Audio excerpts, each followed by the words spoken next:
Welcome back to the Deep Dive, the place where we take the vast, chaotic library of information out there, condense it down to its potent, knowledge-rich essence, and serve it up so you can walk away well-informed. Hey, great to be here. Today, we are strapping in for a high-level flight over a topic that defines modern computing and increasingly modern life, autonomous agents. It's an absolutely essential deep dive, I think, mostly because the term agent is perhaps one of the most overloaded and misunderstood concepts in tech today. Oh, for sure. I mean, if you're reading a paper in AI, a report on supply chain logistics, or even an article on game design, the word agent is everywhere. But the underlying definitions, they often conflict wildly. And that's the core challenge we're tackling today, isn't it? If you're encountering three different technical papers, you're likely encountering three completely different definitions of what an autonomous agent actually is. Exactly. So our mission is pretty clear. We need to provide a kind of comprehensive map to navigate this dense, often conflicting taxonomy and architecture.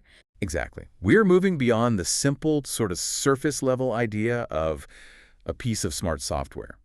We need to really understand the internal blueprint, the architecture that dictates how a system thinks and reasons and acts. Right. By the end of this deep dive, you should be able to instantly distinguish why one system is just, reacting to the world and why another is this complex planning entity that pursues its own long-term agenda. That structural difference is the key. It's the difference between an agent that uses only a compass to move in one preset direction and one that uses a detailed map to anticipate the entire journey, calculate resource expenditure, and make necessary trade-offs along the way. We're going to unpack the essential components that make that distinction really clear for you. So let's start right at the beginning. Okay. What even is the fundamental sort of agreed-upon nature of an agent? Okay, let's unpack this foundational concept first.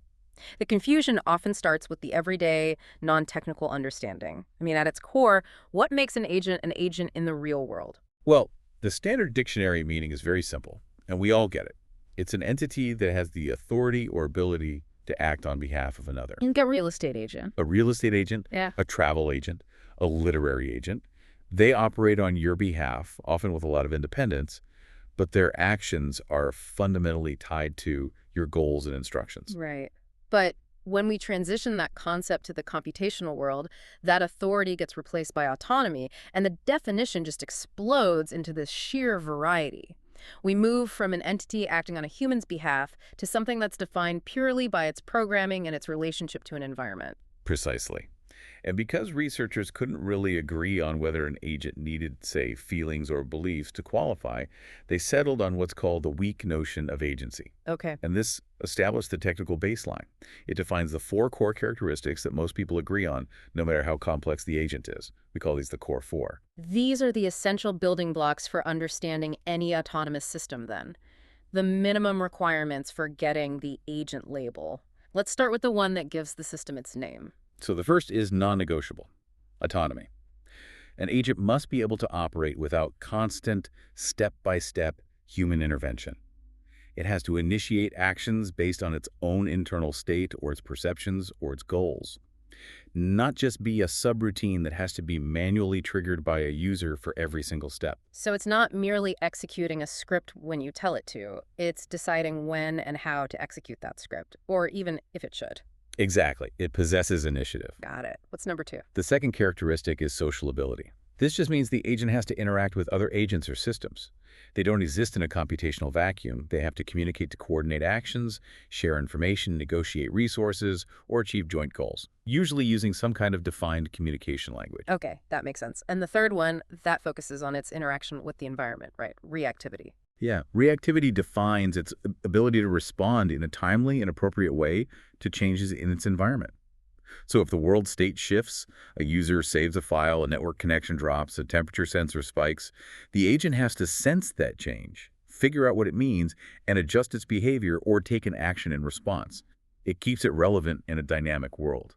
The first three, autonomy, social ability, and reactivity, I mean, you could almost use that to describe a simple but well-designed program. But the fourth characteristic, that's what really separates a simple reactive loop from a sophisticated agent: proactiveness. Proactiveness is absolutely the key intellectual differentiator. It means exhibiting goal-directed behavior, pursuing an agenda. An agent doesn't just sit and wait for input and react to things. It has its own objectives, its own desired states, and it actively and independently pursues them over time. So it's always trying to move the world toward a preferred state, a state that was defined internally by its programming. You got it. So that gives us the weak notion, the universally agreed upon technical baseline. But as you mentioned earlier, some researchers feel that's just not enough, which leads to this strong notion of agency. And that immediately complicates things by bringing in all these philosophical and cognitive concepts. This is where AI starts borrowing heavily from cognitive science and philosophy to create agents that are truly intelligent by, human standards. The strong notion restricts the definition to systems that use mentalistic notions usually applied to us. Okay, what do you mean by mentalistic notions? Well, these agents are defined not just by their actions, but by their reasons for acting. They're defined by concepts like beliefs, desires, intentions, BDI, and even emotions. Beliefs are what the agent thinks is true about the world. Desires are its goals, and intentions are the actions it is committed to. So when we start modeling agents this way, we're explicitly trying to replicate human decision-making and planning, aren't we? We are, yeah. And it raises some really complex implementation challenges, but for some researchers, that internal mental model is necessary to truly call a system an intelligent agent. They're asking the agent not just to act optimally, but to simulate the why behind the action. The inclusion of emotions, for example, becomes critical for agents designed for entertainment or human interaction, where creating an illusion of life is the primary goal. It forces the agent to display psychological states, not just pure logic. That makes sense. An entertainment agent in a video game that never shows surprise or frustration, it's just less believable, no matter how logically it solves a puzzle. Exactly. So let's shift to the more formal computational frameworks, starting with the broadest definition, the one from the I&I framework, artificial intelligence. A modern approach. It's brilliantly simple in its scope. That AMA's definition is elegantly minimal. It says an agent is simply anything that perceives its environment via sensors and acts upon it via actuators or effectors. It's just a clean input-output model. Like a thermostat. A thermostat is a perfect example. It perceives temperature with a sensor, and it activates the furnace with an actuator. It doesn't need beliefs or goals to meet that definition, though of course more sophisticated agents will layer those on top. It's a foundational definition because it covers everything, from that simple sensor loop to the most complex large language model. It really does. But other structural definitions get more specific about the internal parts. For instance, there's the view that an agent equals logic plus architecture, which models that old paradigm of algorithm equals logic plus control. I like how that framework separates the task from the engine. Yeah, it highlights the separation between what the agent needs to achieve. That's the logic, Yeah. the explicit goals and knowledge and how it achieves it. That's the architecture, the underlying control structure that manages the flow of information. It stresses that the method of reasoning is just as important as the goal itself. And then we have definitions that are tailored for specific operating environments. The sources mention that in cooperative, process-oriented environments, an agent can be boiled down to a simple processing entity. That seems to strip away most of the complexity. It does, because in a really tightly controlled cooperative environment, the autonomy needed might be minimal. The agent's main function is just to process input and output within a reliable, predefined workflow. You can think of it as just a specialized node in a pipeline. Now contrast that with the definition from a software engineering perspective. A software individual in an open system, that implies something much more robust and self-contained. Oh yeah, that software individual definition speaks directly to resource allocation, accountability, and design philosophy, especially in competitive or open environments like the internet. This agent is characterized by two key things. First, it has to be self-contained, so it's not sharing components with other agents. Which ensures proper functional separation. Exactly. And second, it receives a payoff for its utility. That idea of a payoff is really telling. If an agent is getting a payoff, a measurable reward or utility, it implies it's operating within a system of scarcity or competition, or at least explicit performance measurement. Its success has to be quantifiable and tied only to its own actions. Precisely. If two agents share a component, how do you attribute the success or failure of a task? The software individual definition makes sure that agent performance, utility, and cost are all individually measurable. To bring all these technical definitions back down to earth, the source provides a fantastic analogy to solidify the definition of autonomy, comparing a traditional program to an autonomous agent. This analogy is so crucial for crystallizing what persistent autonomy really means for the listener. So think of a traditional program like a calculator or a payroll program. You give it input, it performs a set task, And then, and this is the important part, it finishes the task and goes into a coma until it is manually called or triggered again. Right. It lacks persistence, initiative, any kind of long-term memory of its operational state. It's reactive, but only to the explicit command to run. Exactly. The autonomous agent, on the other hand, is more like a highly effective building manager. It is continuously monitoring its environment, the status of the building, the weather, energy prices, and making independent, proactive decisions based on its own agenda, like ensuring safety or managing utilities. And the most critical part is that its actions today, say locking a door or optimizing the HVAC system, directly affect what it senses and perceives tomorrow. That's the key. It exists and acts over time in pursuit of its internal agenda without a human constantly babysitting it. That distinction, the continuous monitoring and the agenda-driven, persistent decision-making, is the perfect bridge into the internal machinery. We're moving now from what an agent is to how it's built to actually think and plan. Right, this is where we get into the internal blueprints. Because the architecture determines the agent's capacity for intelligence, memory, foresight, and trade-off management. Let's dive into Section 1. Architectures of Intelligence: How Agents Think. And we'll start with the framework by Russell and Norvig, which gives us a clean, sequential progression of complexity. It's really a ladder of cognitive ability, and we're starting at the ground floor. And understanding this progression is absolutely fundamental because each step reflects an increasing capacity to deal with uncertainty, long-term goals, and complexity. Okay, so at the very bottom of that ladder are the simple reflex agents. What's their operating principle, and maybe more importantly, what's their biggest vulnerability? They are the purest, most basic form of intelligence. Their action is based only on the current percept, the immediate input. They operate solely on these simple, pre-programmed if-then condition action rules. And crucially, there is no memory, no internal state, no past context influencing the decision at all. So if the current video stream shows an obstacle, then brake. That's it. That's it. They're fast, but they're also profoundly myopic. They're only effective in fully observable environments where the right action can be determined just by the current input. But if the world becomes partially observable, if, for example, a camera fails, or if the history of what happened matters, they fail spectacularly because they can't remember what happened 2 seconds ago.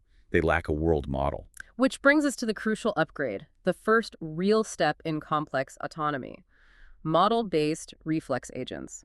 The addition here is an absolute game changer. The critical addition is maintaining an internal state, which acts as a dynamic model of the world. And why this matters, I mean, it cannot be overstated.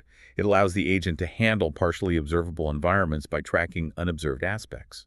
Since the agent can't see everything right now, it maintains a history or a belief about the current state of the world based on its past perceptions and its own actions. So if the agent is navigating a building and the lights flicker, the simple reflex agent just hits a wall because it loses sight of its immediate environment. But the model-based agent continues to track its location and velocity internally, predicting where it should be even without that visual input.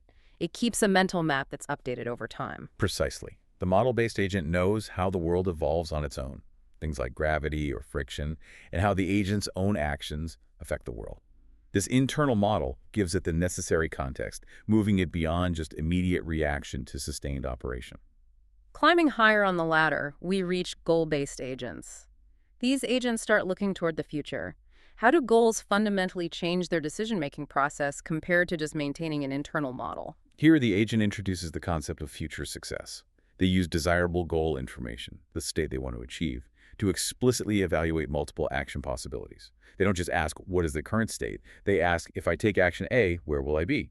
If I take action B, where will I be? So they're running simulations. They're generating possible sequences of actions, projecting the future state they'll lead to, and choosing the immediate action that starts them on the path toward the goal. This requires, sophisticated planning algorithms. But goals are often binary, right? Either you achieve it or you don't. That's the problem. This framework can struggle when there are multiple conflicting goals, or when the environment is uncertain. If goal A is 90% likely but takes 10 hours, and goal B is 100% likely but takes 12 hours, a purely goal-based agent might not be equipped to make that necessary trade-off. That complexity leads us to the top of this architectural classification, the utility-based agents. This is where we maximize performance and manage genuine complexity in situations that are full of uncertainty and conflicting metrics. This is the most sophisticated reasoning framework. and it's explicitly designed for managing uncertainty and conflicting interests. It fundamentally borrows the concept of the rational agent from economic theory. Instead of just a binary goal, it uses a utility function to provide a numerical measure of how happy or successful the agent is in a given state. So it's not just, did I achieve the goal, but how well did I achieve the goal, considering the costs, the risks, and the resources consumed? It moves beyond satisfying a condition to maximizing value. Exactly. Let's take a traffic management bot as an example. Its goals might be to reduce congestion, minimize accidents, and lower fuel consumption. These goals conflict. An action that minimizes congestion, like high-speed limits, might increase accident risk, which is a low safety utility. So the utility function has to weigh the relative importance of those conflicting goals. Yes, so safety might be worth 50 points, and congestion reduction is worth 30 points. And then the agent calculates the expected utility. It calculates the expected value of the outcome of every possible action. Which is probability times the outcome's utility. Right. So if action X has an 80% chance of high throughput, which is high utility, but a 10% chance of a major accident, which is catastrophically low utility, the agent does the math.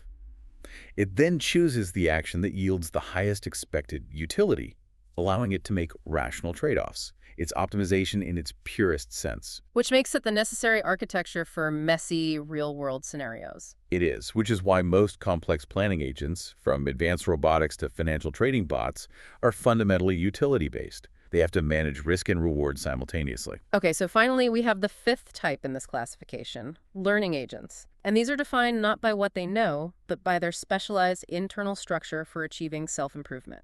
The structure is the key distinction here. A learning agent is explicitly defined by having two core elements that work together. A performance element, which is responsible for selecting actions based on what it currently knows. And a learning element. And a learning element, which is responsible for making systematic improvements to that performance element based on experience. And what are the internal components that make this learning cycle work? We mentioned the critic and the problem generator. Can we expand on their roles? Yeah, they're critical. So the learning agent typically includes a critic, which evaluates the actual outcome of the agent's actions against some defined performance standard. It gets feedback from the environment and tells the learning element whether the outcome was good or bad relative to what it wanted. This is how the agent turns raw experience into structured learning data. So if the agent drives too fast around a corner, the critic observes the result like tire slip and tells the learning element that action selection was suboptimal. Exactly. And the learning element then modifies the performance element to avoid that action in similar situations. Now, the second component, the problem generator, is fascinating and really necessary. Wait, if the agent is already focused on maximizing its performance, why would it need a component that actively suggests new, potentially suboptimal experiences? Doesn't that sort of contradict the goal of rationality? That's a brilliant question, and it speaks to a core concept in search theory: the risk of getting stuck in a local optimum. The agent might find an action that works well enough in its immediate vicinity and just never explore other radically different actions that might lead to a globally optimal solution. The world is too complex to assume the agent will just randomly stumble upon the best possible approach. So the problem generator is basically the engine of curiosity. It is. It suggests new experiences or actions that deviate from the known optimal path. It's essentially driving exploration rather than just exploitation. It forces the agent out of its comfort zone, making sure it doesn't settle for good enough when best is possible. And the source specifically highlights that this architecture, by acquiring its own knowledge base through a learning engine, significantly alleviates the notorious knowledge acquisition bottleneck. That bottleneck is a historical problem in AI. It's the difficulty and time it takes for human experts to constantly feed the system new rules or explicit knowledge. A learning agent bypasses this by observing examples and deriving its own general rules autonomously. It converts raw data and performance feedback into new, actionable knowledge. Which speeds up its deployment and adaptation. Massively. That wraps up the Russell and Norvig structural view, which focused on increasing cognitive complexity. Now let's switch gears and look at Weiss's classification. This one categorizes agents based more on their reasoning style, particularly that trade-off between immediate reaction and complex planning. This is critical because it highlights the fundamental tension between speed and sophistication that designers are always trying to manage. We already defined reactive agents as those that implement decision-making via a direct, immediate mapping from situation to action. They're fast, robust, and they bypass complex reasoning. Right. They are highly optimized for environments where milliseconds matter. They essentially outsource the intelligence to the designer who pre-programmed the rules, eliminating the time cost of deduction. Collision avoidance is the classic example. You can't pause to think about the optimal path if an obstacle appears instantly. And on the other side of that coin, we have logic-based agents. Logic-based agents use explicit complex reasoning, often involving maintaining and manipulating a complex set of beliefs or a knowledge base. They make decisions primarily through logical deduction, using rules of inference to derive the necessary action. It's a much slower, more serial process, but it leads to highly reasoned, globally optimal decisions. So they prioritize correctness over speed. Exactly. To make this distinction between reactive and planning agents crystal clear, let's revisit that analogy of the two hikers crossing a complex mountain range. This is the perfect visualization. It connects the architectural style to the resulting behavior. So first, we have the reactive hiker, who uses only a compass. They only consider their immediate surroundings and follow a set local direction, say, due north, based purely on the current percept. And they might get stuck at the base of a sheer cliff because their architecture doesn't let them look beyond the immediate input. Exactly. They react instantly, but they lack foresight.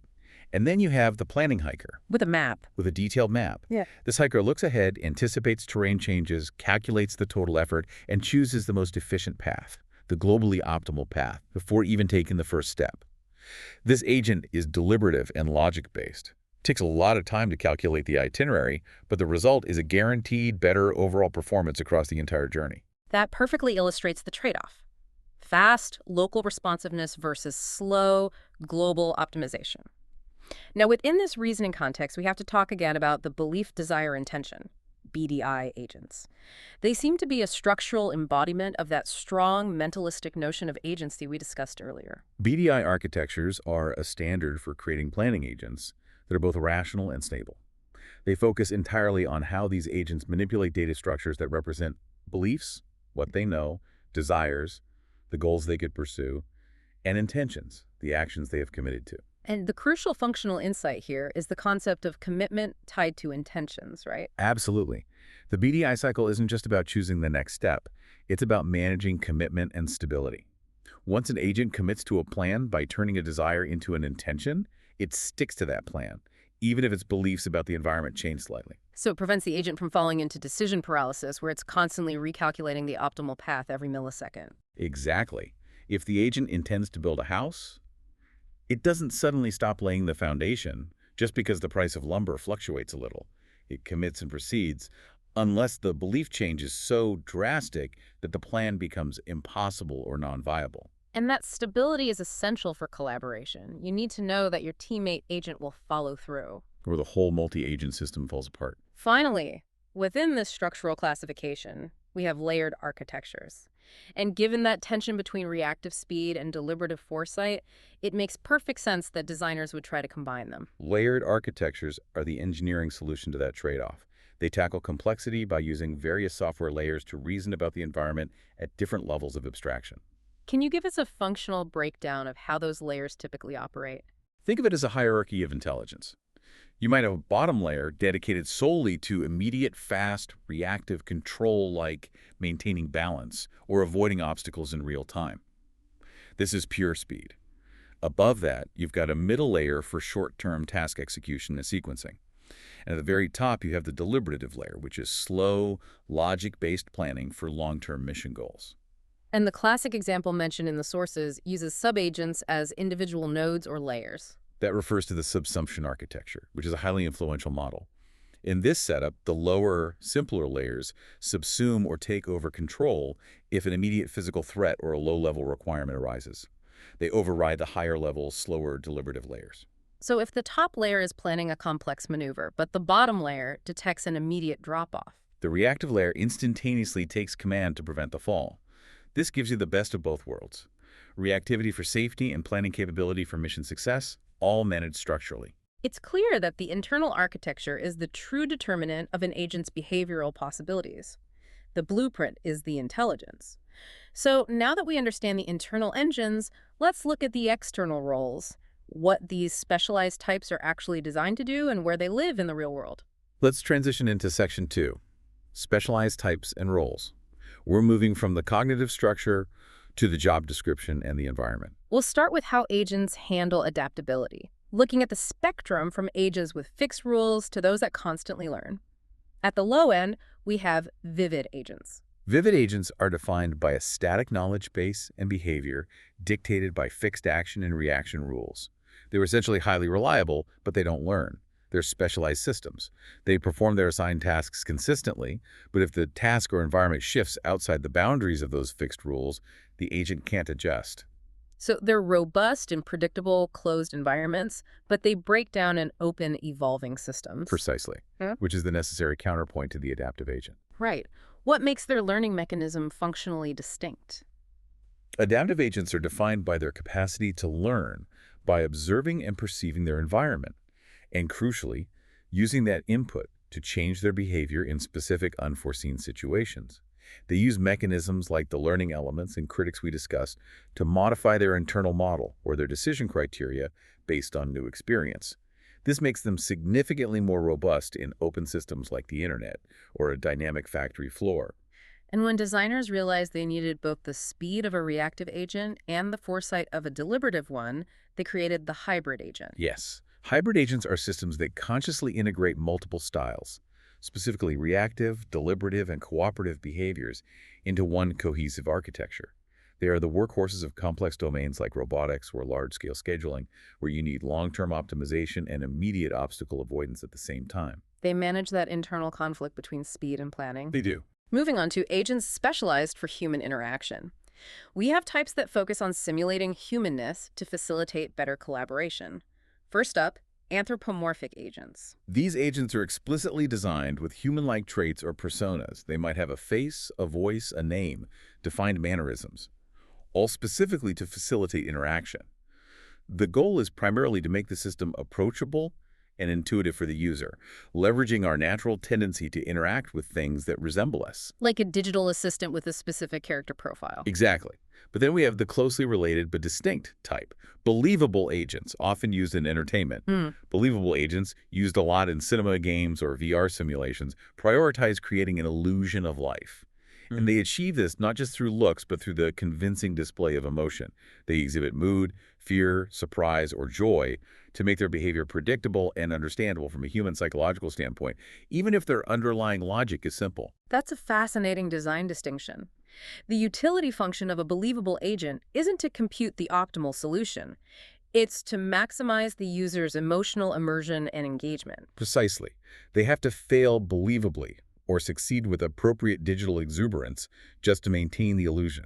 Let's shift to the interaction and task-oriented types, the ones that function as personal assistants or consultants, starting with agents that focus on learning the methods of their users. First, we have learning apprentices.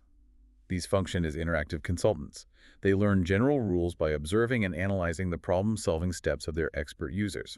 They essentially watch a human perform a complex series of tasks, generalize the underlying method, and then offer intelligent advice or automation based on that acquired expert knowledge. So an apprentice watches a financial analyst perform a complicated data crunch, generalizes the analyst's method, and then it can start proposing automated solutions for similar data sets on its own. That's the idea. Then there are programming by demonstration agents. These are even more focused. They learn tasks simply by watching a user demonstrate them within a specific graphical user interface, a GUI. So you just click through the stacks, drag files, apply formatting. And the agent records the sequence, generalizes the underlying intent, and allows for automation of that routine digital workflow. They basically learn procedural macros just by observation. This moves us into the proactive assistance category, starting with interface agents, often called personal agents. These are the proactive assistants that collaborate directly with a user in the same computational environment. Their core function is learning the user's preferences and style to automate routine, often tedious tasks. They actively monitor your email, your calendar, your document use, your internet habits, building a profile of your workflow. They don't wait for a command, they suggest actions or filter information based on their learned model of you.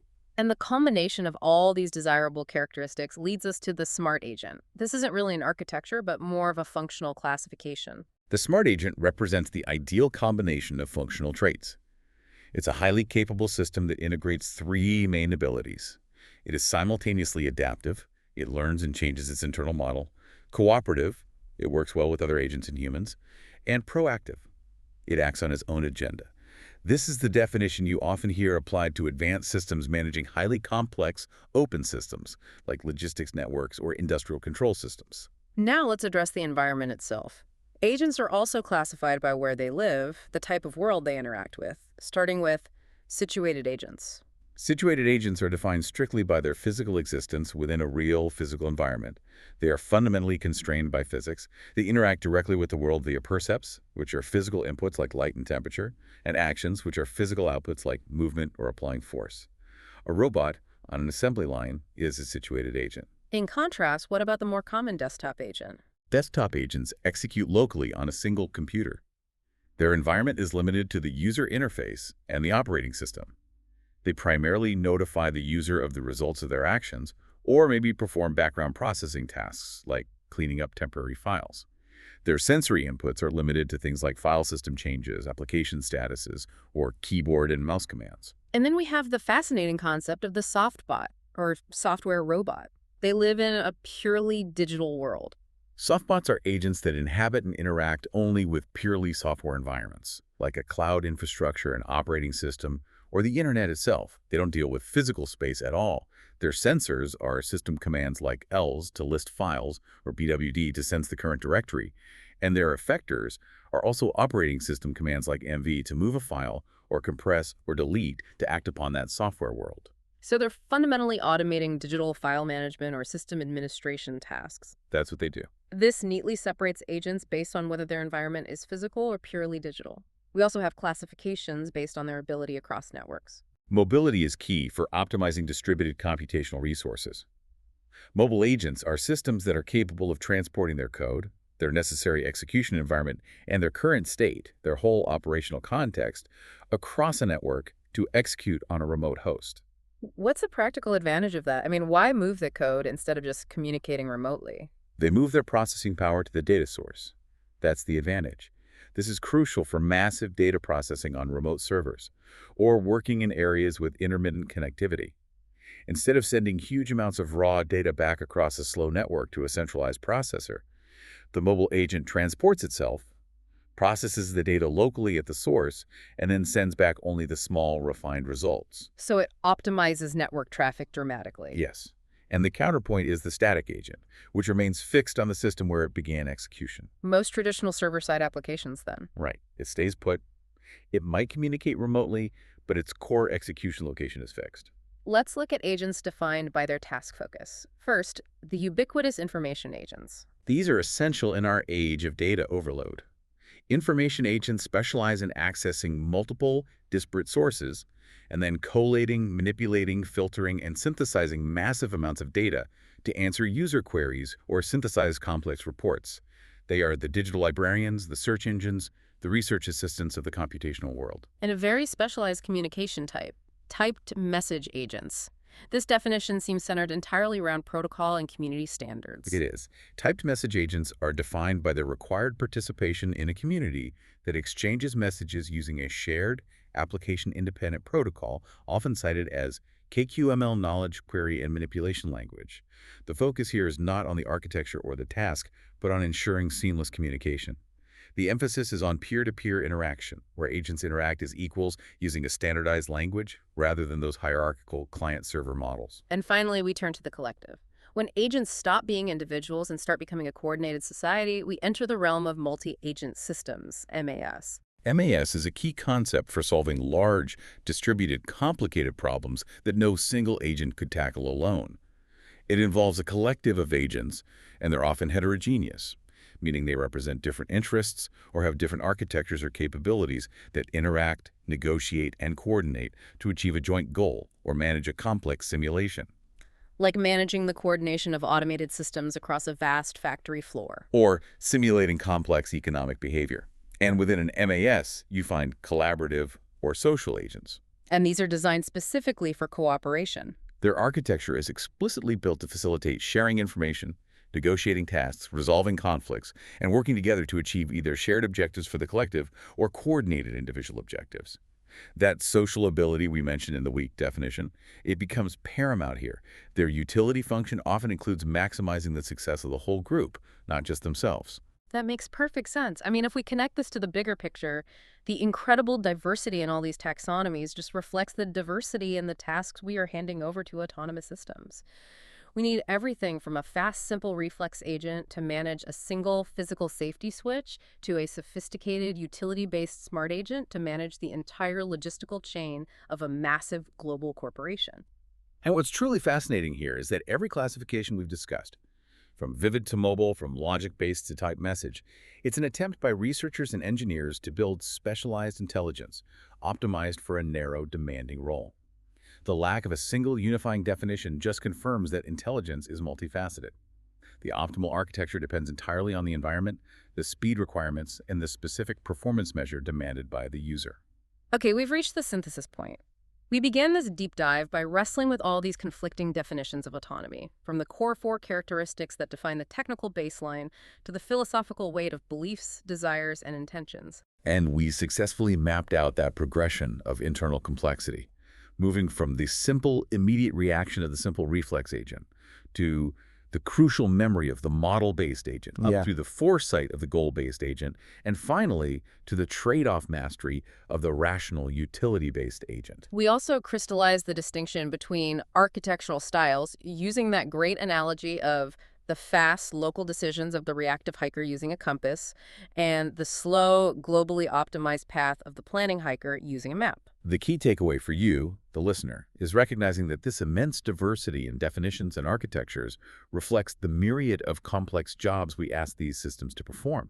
We're building a mosaic of specialized intelligences, each one custom-engineered to overcome a specific environmental or computational challenge. Whether it's being a proactive personal apprentice or coordinating a massive distributed problem in a multi-agent system, Exactly. it proves that there's no single AI solution. There's an entire spectrum of autonomous architectures tackling the world's problems. Absolutely. And this brings us back to the most complex and robust agent we discussed, the rational agent, implemented via the utility-based architecture. Its entire design goal is to maximize the expected value of its performance measure, its calculated internal happiness. This raises a really important question that steps squarely into the realm of system design philosophy and, well, unintended consequences. If we design a utility-based agent, its success is mathematically defined by its ability to flawlessly maximize its specific utility function. Yeah. The system will perform perfectly according to that function, regardless of outside factors. But what does that optimization truly mean when we apply it to complex human-centric tasks, where the full scope of consequences can't be perfectly modeled? If the agent's goal, its utility function, is defined solely as maximizing widget production speed on an assembly line, the rational agent will find the fastest, most efficient path to widget production, potentially at the expense of energy efficiency or machine longevity metrics that were poorly weighted in the utility function. Exactly. So the final provocative thought for you to consider is this. When we're designing a system that is fundamentally dedicated to maximizing its internal, often quantifiable measure of happiness, how do we ensure that measure aligns perfectly and comprehensively with complex, trade-off-heavy human objectives? Sure. The architecture is sound, but the definition of the utility function holds all the real-world power and all the responsibility. It proves that the human challenge is still defining the goal correctly, not just writing the code. A truly deep dive for you to continue exploring. Thank you for joining us for this extensive analysis of autonomous agent architectures. We'll see you next time on The Deep Dive.